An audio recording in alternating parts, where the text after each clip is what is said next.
Assalamualaikum warahmatullahi wabarakatuh. Perkenalkan, nama saya Setri Dika Pratama. Pada video kali ini, saya akan membahas tentang pengenalan router OS dan router board. Pembahasan, kita perlu tahu dulu apa itu Mikrotik. Nah, jadi Mikrotik merupakan perusahaan yang menyediakan perangkat dan sistem operasi untuk kebutuhan jaringan. Dalam pembahasan kali ini, kita akan mengenal dua hal, yaitu router OS dan router board. Secara sederhana, router OS adalah sistem operasinya, sedangkan router board adalah perangkat kerasnya. Nah, router OS adalah sistem operasi jaringan yang dikembangkan oleh Mikrotik. Sistem operasi ini digunakan untuk mengatur berbagai kebutuhan jaringan, seperti routing, firewall, DHCP, dan juga pengaturan bandwidth. Jadi, kalau dianalogikan, router OS itu seperti otak atau sistem yang mengatur bagaimana sebuah perangkat Mikrotik bekerja dalam jaringan. Nah, router OS memiliki beberapa fungsi dalam jaringan. Salah satunya adalah routing, yaitu menentukan jalur yang digunakan oleh data untuk menuju jaringan tujuan. Selain itu, ada DHCP server untuk memberikan alamat IP secara otomatis, firewall untuk mengatur keamanan jaringan, NAT untuk menerjemahkan alamat IP, serta hotspot dan VPN untuk kebutuhan jaringan lainnya. Nah, selain fungsi dasar tadi, router OS juga memiliki berbagai fitur yang cukup lengkap. Contohnya, ada firewall untuk keamanan, wireless untuk mengatur jaringan nirkabel, hotspot untuk membuat layanan login pengguna, serta QoS atau bandwidth manajemen untuk mengatur penggunaan bandwidth.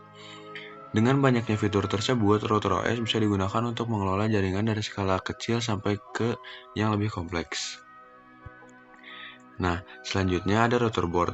Router board adalah perangkat keras atau hardware yang digunakan oleh Mikrotik dan dirancang untuk menjalankan router OS.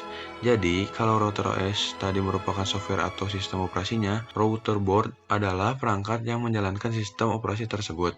Router board memiliki berbagai macam model dan spesifikasi. Setiap model mempunyai kemampuan yang berbeda seperti jumlah port Ethernet, kapasitas RAM, penyimpanan, dan kemampuan prosesornya. Selain itu, router board juga memiliki arsitektur prosesor tertentu. Arsitektur ini perlu diperhatikan karena berhubungan dengan kompatibilitas sistem dan fitur yang dapat digunakan. Nah, selanjutnya, pada router board terdapat beberapa bagian penting. Salah satunya adalah port Ethernet yang digunakan untuk koneksi jaringan. Kemudian ada port power sebagai sumber daya, LED indikator untuk menunjukkan status perangkat, dan pada beberapa model terdapat USB atau port lainnya. Setiap model router board bisa memiliki jumlah dan jenis interface yang berbeda. Nah, di sini ada perbedaan router OS dan router board. Di sini ada perbedaan router OS dan router board. Jadi, apa perbedaan router OS dan router board? Nah, di sini router OS adalah software atau sistem operasi yang berfungsi untuk mengatur jaringan. Sedangkan router board adalah hardware atau perangkat fisik yang menjalankan router OS. Jadi, keduanya saling berhubungan. Router board sebagai perangkatnya, sedangkan router OS sebagai sistem operasinya. Nah, dari pembahasan ini dapat disimpulkan bahwa router OS merupakan sistem operasi jaringan dari Mikrotik yang memiliki berbagai fitur untuk mengelola jaringan. Sedangkan router board merupakan perangkat keras Mikrotik yang dirancang untuk menjalankan router OS.